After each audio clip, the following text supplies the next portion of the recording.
We've talked a lot about interviewing and getting hired in tech from the engineering perspective, but today we're going to build on that.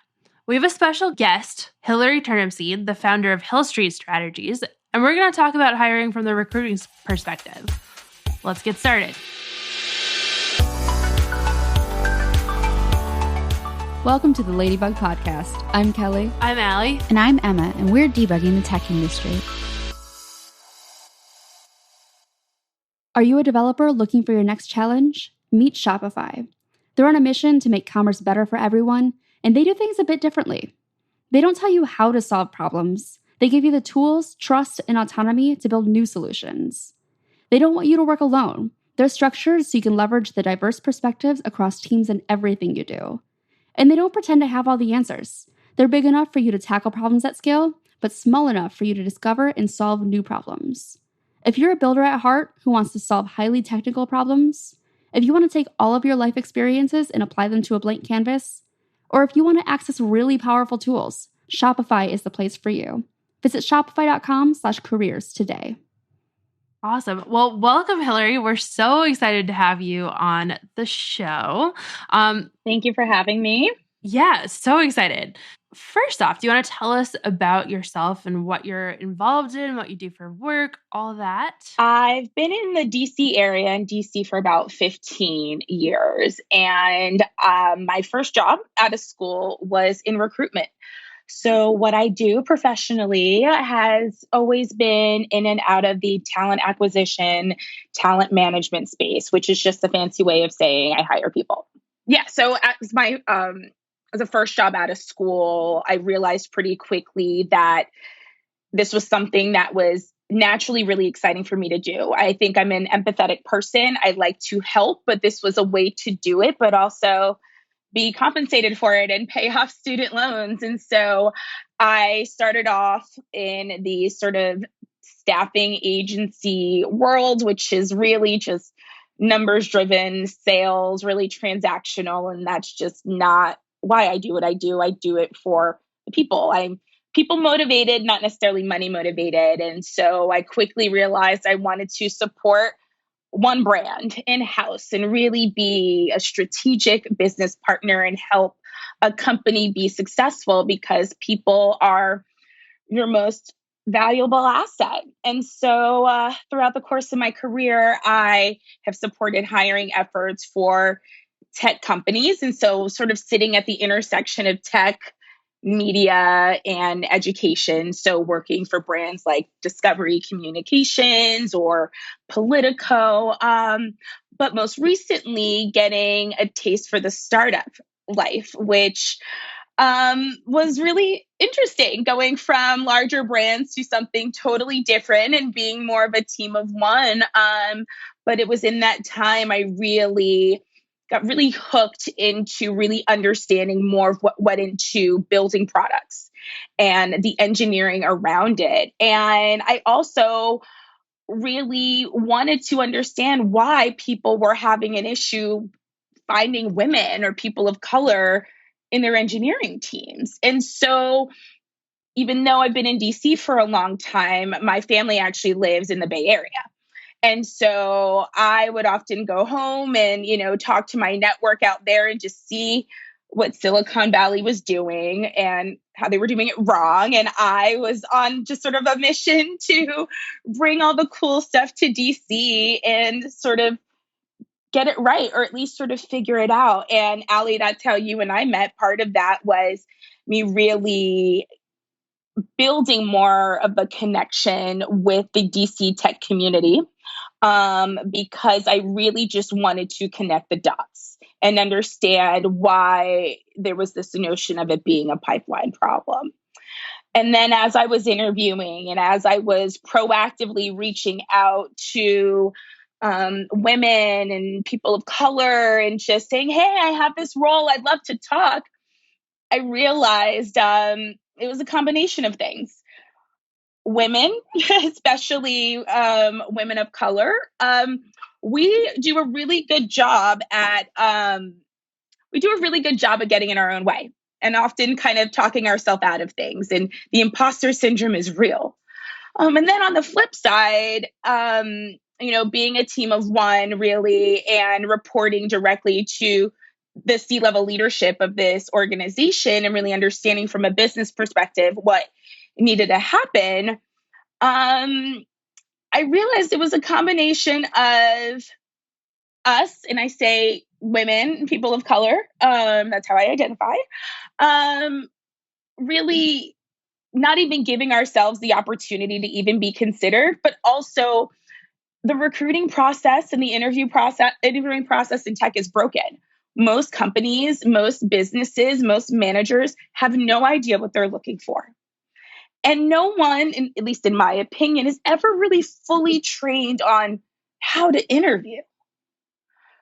We really just mimic what we've experienced in the past. And so that's where phrases like unconscious bias, and maybe if we do blind resumes and all of these experiments to try to really get women to be recognized for their capabilities and not have this narrative be created about our capabilities and our ability to thrive in a startup environment where the hours might be crazy. And so it's not a pipeline problem. It is a people problem. And so to go back to what I do now, in my time at that startup, I was able to build, in my opinion, one of the most diverse engineering teams in the DC area, or at least in, that particular industry, and decided that if I was able to do this for this business, I wondered what impact I could make in a bigger way. And so 2019, I don't know how it was for you guys, but it was not the best year in general. And so I sort of took it upon myself to just sort of take a risk, have that sort of YOLO moment, and decide to create sort of an advisory consultancy all around hiring and retaining the best talent, but with an element of diversity and inclusion built into it, but not as this sort of token effort. So I go in and I advise on how to figure out what it is you really want, but also help you define what diversity means for your company. Because it is not a one size fits all. And I view it pretty simply. Think about the problem you're solving. Think about the community that your product or service is serving. And then your workforce should mirror that. I love that. Like, I need a lesson from you on how to tell my life story, because that was amazing. Thank you. Yeah, it's so inspired right now. And you've hit on so many things that I think are such big pain points for so many people in this industry on so many different sides of it too. For women and women of color in tech, how difficult it is to get started and feel like you belong in the industry. But then on the other side of it, of like hiring and all the difficulties that come with that as well. So that was a really great introduction. Yes. I think you answered like all of our questions for you in one, but Awesome. We do have a lot of follow-ups too.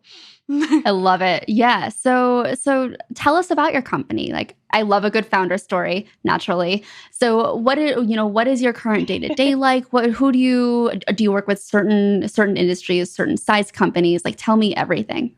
Yeah, so I made this decision, this leap, I would say it was around beginning of May of last year, to decide, you know what, I'm going to do this. But I also realized I had no idea what I was doing. And over the course of my time working with founders and different leaders in a variety of different organizations, I was always taught that it's lonely at the top. And so I realized if I was going to do this, I had to do it right. And so I gave myself a good 6 months, July, well, kind of mid-July through before the holidays, really, to just try a whole bunch of things to see what it is that I did really spoke to the market. It was the first time that I was the product. So I had no idea what I was really serving, but I knew that I had a bigger purpose, and that was to help women and people of color get out their own way. but also be able to implement that change where it needs to happen. And that's at the top with key decision makers. And so I decided pretty early on, I was not going to be viewed as a staffing agency. I am not transactional, go call a Robert Half. That is not me. But if you are having trouble finding an engineer or a product manager or salesperson, and you really want to be intentional about making sure that that person is going to add some diversity, however we define it, of course, I can absolutely help you strategically place them. But what I'm not going to do is place them in an environment if I don't know if they're going to be set up for success. And so I realized very quickly I needed to have a seat at that table. And that if I was really going to make a change in this space and really move that needle, I needed buy-in from the top. And so whoever was going to listen, if you really cared about diversity and inclusion, but really at the end of the day, people just want to hire people and know how to keep them. And so I decided I was not an agency. I was not going to be a diversity and inclusion consultant doing a full day of unconscious bias training. No. So I decided that I didn't have to pick just one thing or two things. I wanted to pick things that I just knew in and out that made sense in terms of supporting a company holistically. And so I support efforts on helping you identify what type of talent really works for your culture, the type of culture you really want to have, and how you want to define that. What questions are most important when interviewing so you can probe on those areas, who should be included. So I really provide frameworks for interviewing processes. And then from there, you can hire the best person, but it's not worth it if you don't have an onboarding process that makes sense and that is conducive for the individual. And so I help you onboard and provide frameworks around that. And then from there, I want to make sure you can keep them. So sometimes if you have a retention problem or, we're really starting soup to nuts, I want to really make sure that there is enough there to really set anyone up for success, regardless of how they choose to learn. So I do a ton of trainings and workshops on things like inclusive interviewing best practices, how to give feedback, just little things like that. And really focusing on the candidate experience too, because it is an incredibly competitive market. And so as an employer, you need to recognize that candidates are interviewing you just as much as you're interviewing them. And so I felt that my unique value proposition was my connections with the DC tech community. My work with Women Who Code as a director, Black Code Collective, Tech Rebalance, all these incredible organizations or groups, I should say, community groups that even though I wasn't an engineer, I like to say I can play one on TV, I realized that I could at least provide some value from a hiring perspective, an HR perspective, and because it's not easy. Looking for a new job is a full-time job in and of itself. And frankly, my industry, the recruiting industry, we get a really bad rap and a really bad reputation because no one really takes the time to really understand both sides of the fence. And so, you have HR, their allegiance will always be with the company. The founders, their allegiance will always be with the company. But I got in this business to help people and uplift voices and give voices to those who have maybe experienced things in the past that they're bringing with them. We bring so much baggage with us with every experience that we don't realize it. And so in interviewing and really having, career coaching calls and realizing how many times women argued with me about being qualified for a role. And I had to remind them that I reached out to them and I wouldn't waste my time if I didn't think they were qualified. And so that was where I wanted to at least use my powers for good in that sense, because I'm a people person. My allegiance is with humanity, really. And so I always just try to find ways to understand human behavior, different types of people. I kind of have to be a chameleon in a lot of ways, because in my business, I work with so many different types of people. And then, people are using personality assessments these days to understand human behavior. Strengths Finders is one of my favorites, but I got to say, what most people don't realize is that those answers can actually differ based on your state of mind. And we're in a pandemic Not a right good now. time to be taking any kind of personality quiz. No, we are not working remotely. We are working remotely in a pandemic. It is really hard. And so leading with an even greater sense of empathy is going to be really important. But in my experience, the best way to really retain talent as well is to really understand what makes each person unique. And sometimes that's through a level of self-awareness, but sometimes you have to do that self-work too. So self-work as well. So I'm actually studying now human design charts, where it's sort of a combination of astrology. It's not super woo-woo, but it's basically using your birth chart, your birth date, time, and location, and wherever, just Google human design charts. But it's really interesting because it kind of breaks the human or society down to kind of like 4 different sort of categories roughly, but it really advises the individual on how they show up, but also how they can be the best versions for themselves. So just a quick example, I'm a manifesting generator, which means it's my default to respond, to fix, to solve problems.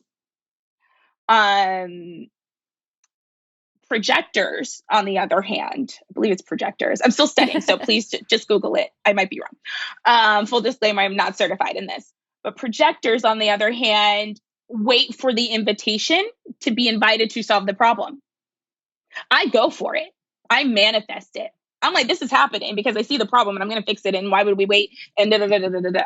Now, sometimes I know that I move too fast, so I need to slow it down, and that my way of being might not work for someone who wants to take the time to really read everything, absorb it, and then come to the table with an idea. I just decided to pull up a website that does a human design chart.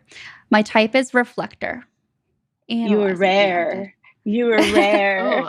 I'm rare. Yes, you were rare. I apparently have no inner authority. I have no definition. My not self theme is disappointment. I don't know what to make of this. When you read it like that, it sounds really... That will be a separate episode. I will literally go through, and you will be my guinea pigs of human design. Amazing. And I promise it's not as bad as you think, the way that you just read that. I was quite confused.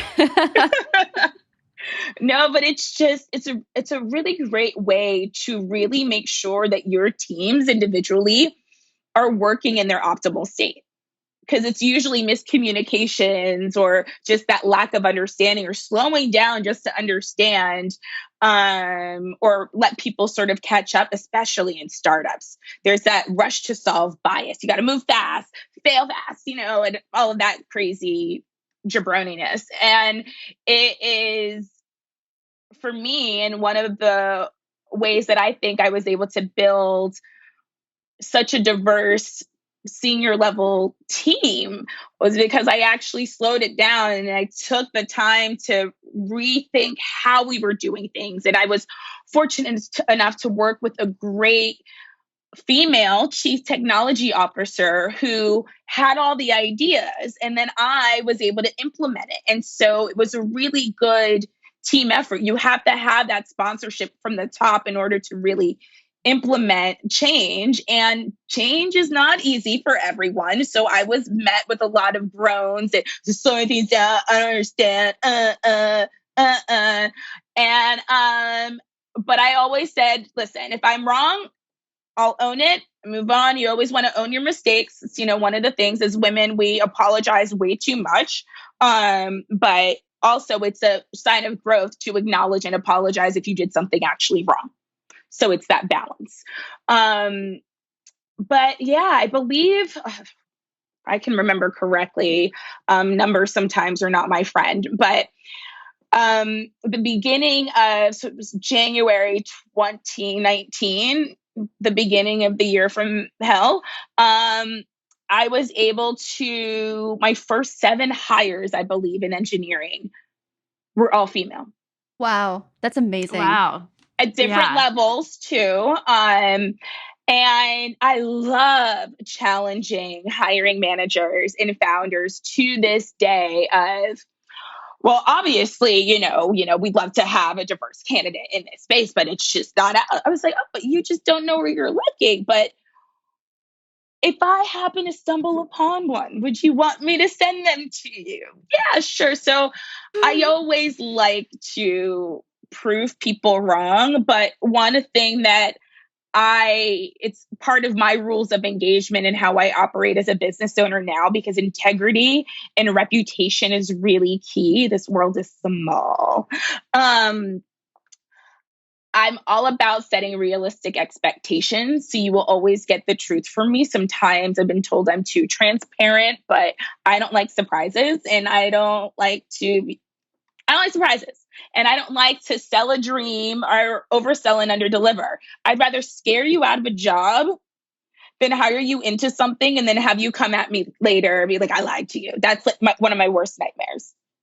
And if I do mess up, I'll say, oh, I only had that information. I'm so sorry. I will fix it. I will help you. I care a lot. Maybe I care too much, but I never take on anything and say yes to something that I'm not that I wouldn't be proud to support as a brand, but also that I wouldn't be able to deliver on. And usually if it doesn't work, it's because they don't know what they're looking for. So, knock on wood, I can confidently say that I've had 100% placement rate as a non-agency. That's amazing. Because I take the time to listen and understand the business. And sometimes my process and way of doing things is not for everyone. And as a female, as a woman of color business owner, it was really hard to learn how to say no and also realize that rejection is just redirection. Very cool. It sounds like all of our listeners should hire you. You're doing amazing things. Awesome. So for the rest of the show, I want to break it into 2 parts. So the first one is going to be from the hiree perspective, like what can people do to set themselves apart in the interview process and also the just search process? How do you even get to the interview in the first place? And then the second part will be from the company perspective. So what can companies do to hire a more diverse workforce?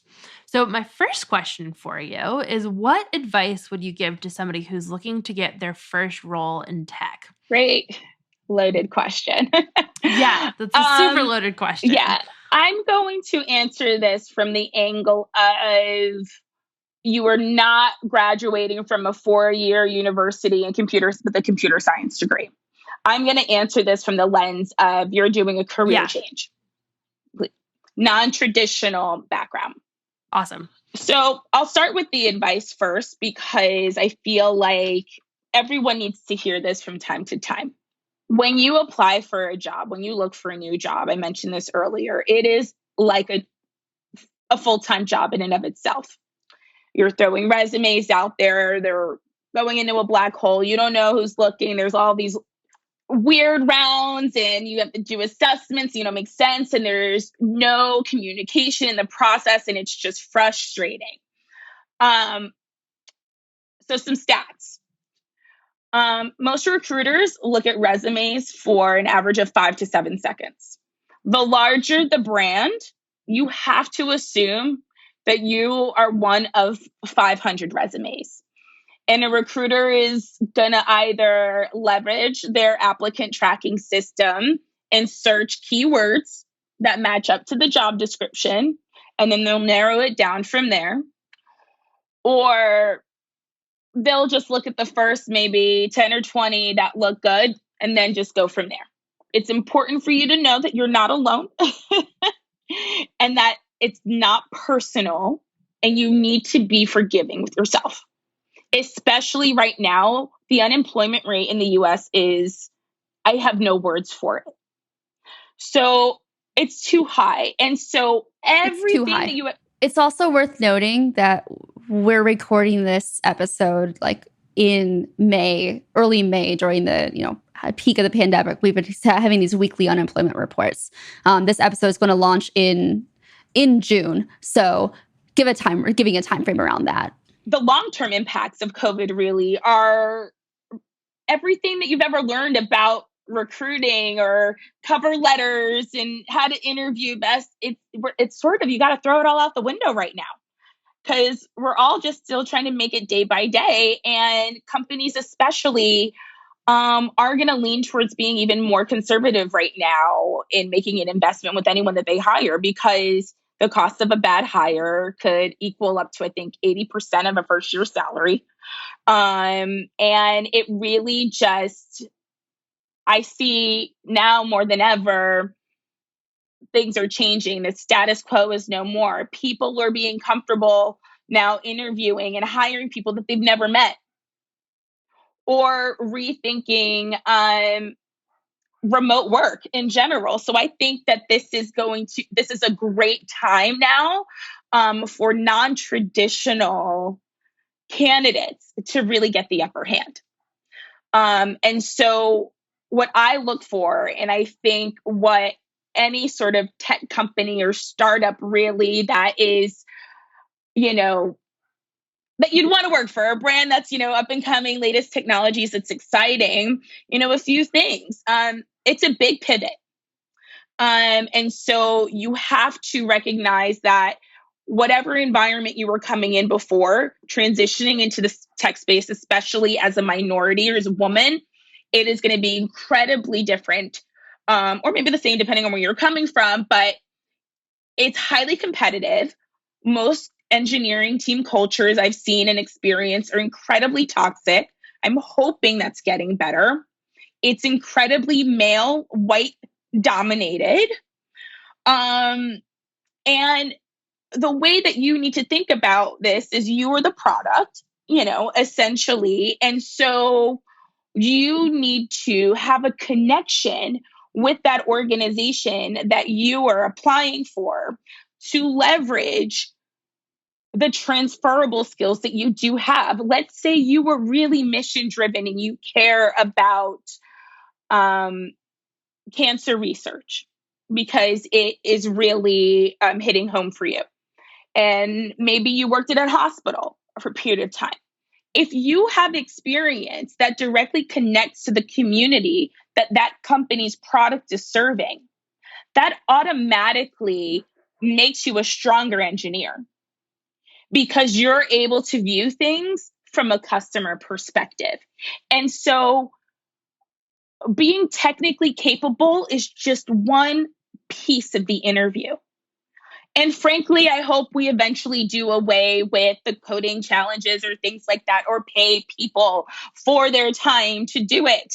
But really, most people just need to have a general understanding of the role. But if you have an existing team that is invested in onboarding and giving the tools and resources to support anyone for success, it doesn't matter if you were a 4-year college graduate and you had 0 work experience versus you've been 10 years in the working world and you're making this pivot.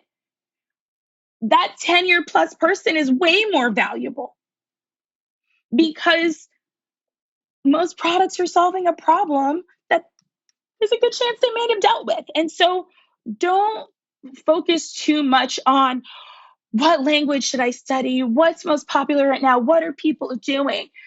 Don't think about that. Think about the companies that would get you excited. Don't worry about being so flexible about salary that you just want to get a job. You're not desperate. You invested in yourself to make this move, so why should you settle? And so it's competitive. But as I mentioned before, every rejection will lead you to a new direction. And so working on get yourself a mentor in this space. Just slide into someone's DMs respectfully and just ask for advice, or LinkedIn, or someone in that company that you really admire, you've never met, send them a note. It's all about the approach and going above and beyond because you want to stand out. And people stand out, especially in startups, if founders or the team feel like they're going to be behind the mission. Because if you're just money motivated and you want to get to the next thing, you're a flight risk. And so that can actually work against you. And so how I interview and how I hire, it's less about your experience, because I'm assuming if we're talking, I think at least on paper, you are worth talking to. So always make sure you have someone else look at your resume for you. One time I couldn't spell the word "the" and I was going crazy. So just second set of eyes. I'll never forget about the time that I applied for a company, for an internship when I was in college. And I didn't realize in my cover letter where I started with "to whom it may concern" or whatever I said, I accidentally typed TWO. Amazing. Yeah. Guess what? No one reads cover letters anywhere. Stop writing cover letters. If Exactly. you're technically capable, you really want to invest in someone who's coachable, who's going to be open to feedback. I thrive on feedback, but I also work really hard on being self-aware. So for me, you could have maybe 1 year of experience compared to 5+ years. But if you did your research, if you went above and beyond, showed yet you care about the mission, and actually did your homework, because I will also respect your time too and not put you through the ringer, because you also want to make sure, if your interview process is 3 weeks long, tough luck. You got to move fast. But it's also about going with your gut and really figuring out, what? It's not perfect, but it's perfect for us, because at the end of the day, no one's going to come in knowing every single thing that you need. It's all about being able to thrive in ambiguity, be flexible. And I always say healthy people ask for what they want and what they need. And so my advice to any career seeker making this shift is to really be forgiving of yourself. Join your local Women Who Code group. Everyone is in this same boat together. And share war stories. It's hard out there, but you're not alone. Don't take it personally. Be resilient, because the interview process is akin to a startup too. It's not for the faint of heart, I like to tell people, and it's not for everyone. And so be flexible, be patient, be open-minded, and go with your gut. Think about, it might not be your forever and your perfect role, but will it get you closer to the next step in your career? Then take it. And then fake it till you make it. Most women only apply to roles where we meet 90 to 100% of the requirements. Men, I think it's like 10, 20%. I love it. That's crazy. So as I like to tell some of my clients that I coach who might be dealing with imposter syndrome from time to time, embrace your inner mediocre white guy and apply for that role. And from the flip side, from a company standpoint, stop coming up with a laundry list of requirements that you don't really need. Focus on what you must have versus your nice to haves, and recognize that a job description is also your opportunity to tell your story of why people would even want to work for you. It goes both ways. Employer branding is really key. Marketing and recruiting should always go hand in hand. You should be acquiring customers the same way you're acquiring candidates. And so I'm hoping that, this sort of new normal that we're in will really lead to companies really thinking more outside of the box, because there's no blueprint for where we are now. I love that. Also, you made like the perfect transition from going from talking about candidates to talking about companies. I know, right? So yeah, let's actually talk about that. So you focus a lot on hiring a diverse tech workforce, which is awesome. So what advice would you give to a company who's trying to diversify their hiring? Before you do anything, define what diversity means for your organization, however you decide to do it. And a lot of times, if it's a larger company too, or it's an HR department and maybe they have an employee resource group or something, you don't have to reinvent the wheel here. Just ask your team, ask your employees how they would define your company. They would define your values because they're a part of it. And honestly, they're going to be a huge part of maintaining the company culture and innovating that. So don't speak for or at your employees, especially if you want to create a culture of inclusivity. So before you even think about hiring, you better make sure that you have a culture that is set up to set them up for success. I love that. I love involving the employees in the entire process, because at the end of the day, the employees are the ones who are keeping your company running. It's not you. Exactly. And they're the ones who are actually going to be a part of the interview process. So if they're disengaged, if they're not a champion of your brand, you have to think about them as marketing too. Oh, and that's where it's okay to take the time to pause hiring and make sure everyone involved in the interview process is on the same page and knows what you're looking for, and you're not asking the same questions and you're being intentional, because I know this phrase is being used a lot more now, but I'd like to think I coined it back in 2018, but it's okay. We'll give you credit. It's on one of my LinkedIn blogs, but the way that I view culture is I hate the term culture fit. You should never have to study for a culture interview. Amazon. Anyone, diversity of thought, whatever it is, thinking about the community that you're serving, people should add to your workforce, your culture, so you can continue to innovate and grow and stay relevant for your clients.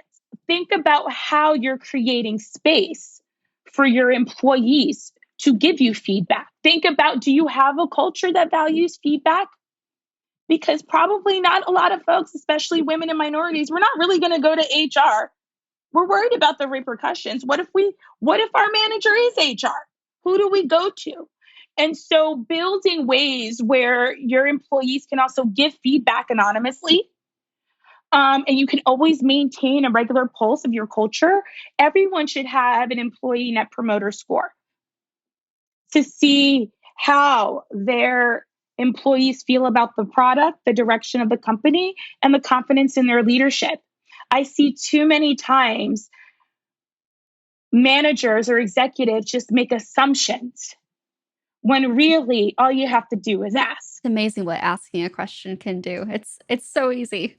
Yeah. And so the salary question, to just go back to candidates real quick, don't ever feel pressured to tell someone what you are currently making. I agree. I have a lot of really mixed feelings on the whole salary topic in general.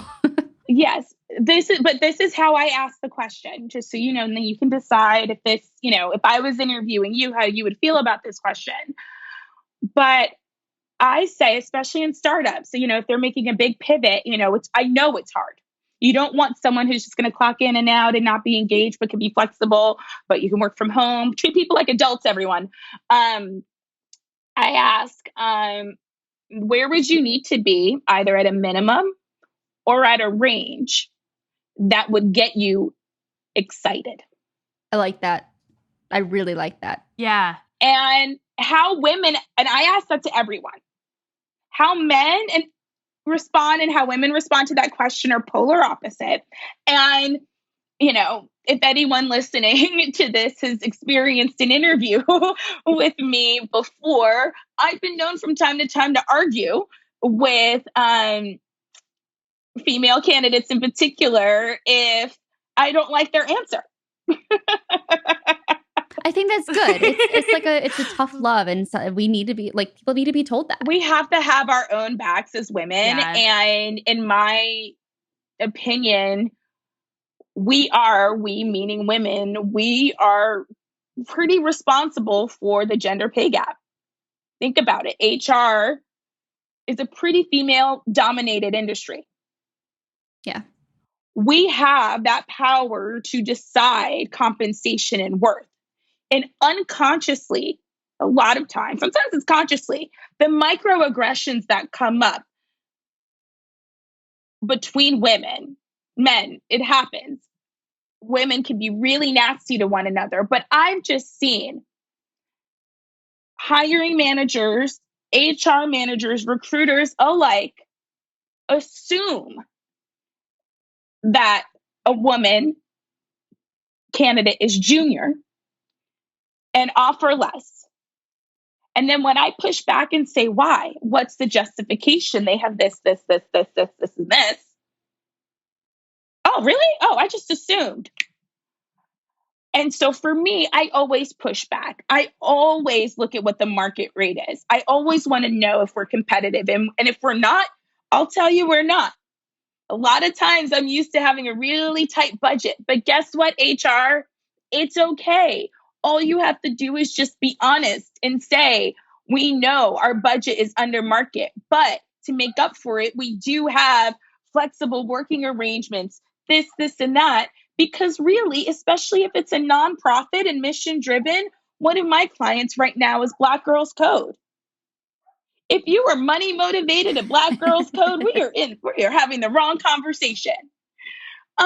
Because that is something where I think that will come back to bite you at the end. We're in a new phase in this society, in this world, where we really need to really come together and be more united. So let's help each other, help ourselves. And there's enough money, enough business. Well, maybe not right now, but there's enough opportunity out there where, if we just help each other, help ourselves, and provide that different perspective, without it coming from a place of really insecurity or imposter syndrome, I think that as women, we could really, really make a bigger difference a lot quicker too.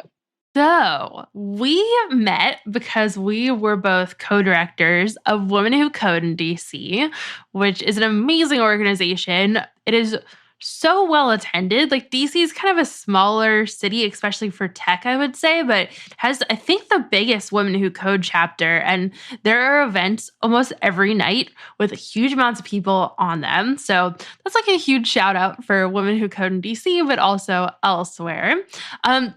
But you're also super involved with other organizations in the DC tech community, like Black Girls Code and Black Code Collective, I think, right?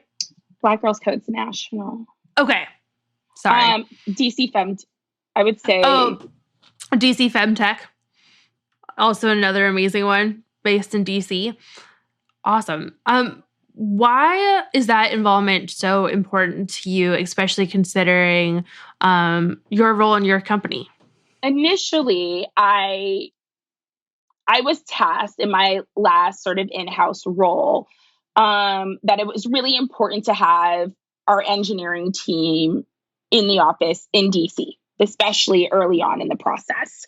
And so for me, I realized I needed to really understand the DC tech community if I was going to recruit for a brand that no one knows about, what the narrative, because I was used to working with large brands that they know. I mean, everyone wants to work for Discovery Channel and Shark Week. I mean, that was easy. But this was the first time where I really had to be creative for almost all of the roles and really focus more on, the brand awareness piece, but really defining what the company culture was going to be like. And so I invested a lot in employer branding at first, but I realized, okay, I need to see what's in my backyard. I've been a DC resident for over 15 years, and let's start sponsoring some of these meetups first. Let's get them to see our office. It's cool, but it's not too cheesy, because we're not here where we're just going to bribe you with perks so that way you never leave. Like, no, we care.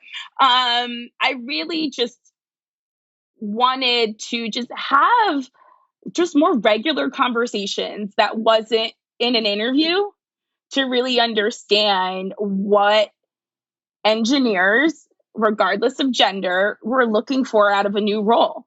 I really wanted to know what was important to them when assessing any new opportunity. And from there, it allowed me to speak on those things if I were in an interview, because it might be important to someone else. But it also made me really aware of the blockers, both in the actual, just the general interviewing, hiring process, but also in the candidate pool. There were a lot of assumptions being made by candidates because maybe they had one or two really, or maybe five really bad experiences, and maybe they just decided to not even try anymore because most recruiters didn't want to give feedback. And so they didn't know how to adjust. And giving feedback is pretty touchy, but I always say, as long as your feedback is coming from a good place, you can't control how people choose to respond. But it was really important for me to make sure and really increase, the impact that community group could really have. So that way they could get feedback from maybe a safer space. And I could leverage my expertise in this sort of community, and then that would help the greater tech community by increasing the pipeline again, because we're going to get out of our way. And so it really just started with me wanting to just learn the market and learn what I was up against, and really from there be very intentional with how I recruited and how I hired. And I always try to be honest in the initial conversation.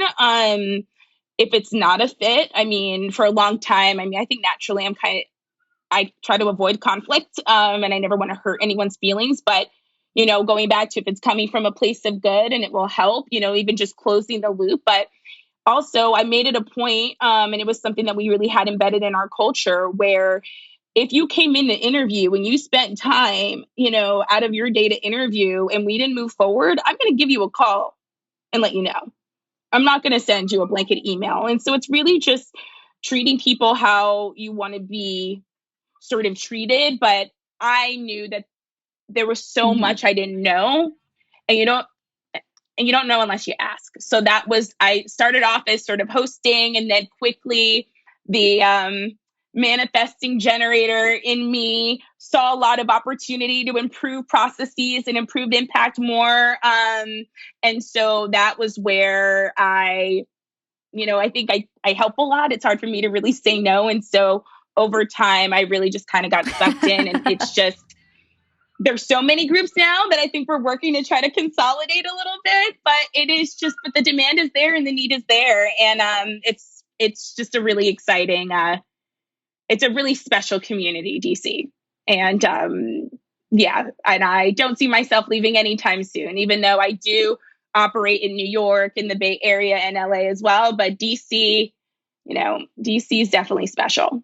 And Allie, I'm a little bummed that you left us. Okay. No, it's amazing. It's amazing how such a small city, and a city that's not stereotyped as a tech city, has so much going on. It's so impressive and very, very cool. Definitely miss the tech community there, but also excited to spread my wings a little bit in New York City too. Awesome. Well, like I said, kind of at the beginning of the episode, it would be amazing if our listeners were able to find you afterwards, because you're doing some amazing things, and it'd be so cool for them to both connect with you and also hire you, because you have a lot of amazing services too. So where are the best places for people to find you online?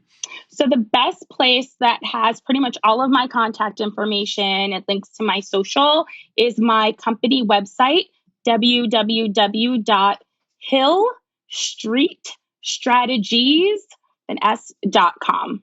All one word, all lowercase.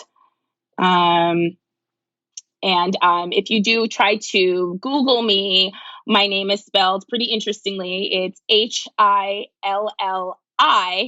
Hilliary, last name Turnipseed, like the vegetable. I love it. Amazing. So we like to close out our episodes with shout outs. So this could be anything that you read recently, a funny video, somebody who's recently inspired you. We'll have you go first. What's your shout out? My shout out for everyone is, if you haven't already, buy the book, The Memo, written by Minda Harts, Harts, The Memo. It's the first book of its kind written by a woman of color, speaking about what it is like to be a woman of color in corporate America. It's sort of our response to Lean In. And it's a really quick read, but a shout out to Minda to really, she's been doing incredible work at uplifting Black women voices and getting us a seat at that table. And that book is really written for all. So highly recommend that. We were briefly talking about this book before we started recording this podcast, and there's a small chance that we might include this in next season's book club, because both Allie and I are super interested in reading it now. Yeah, large chance, I would say.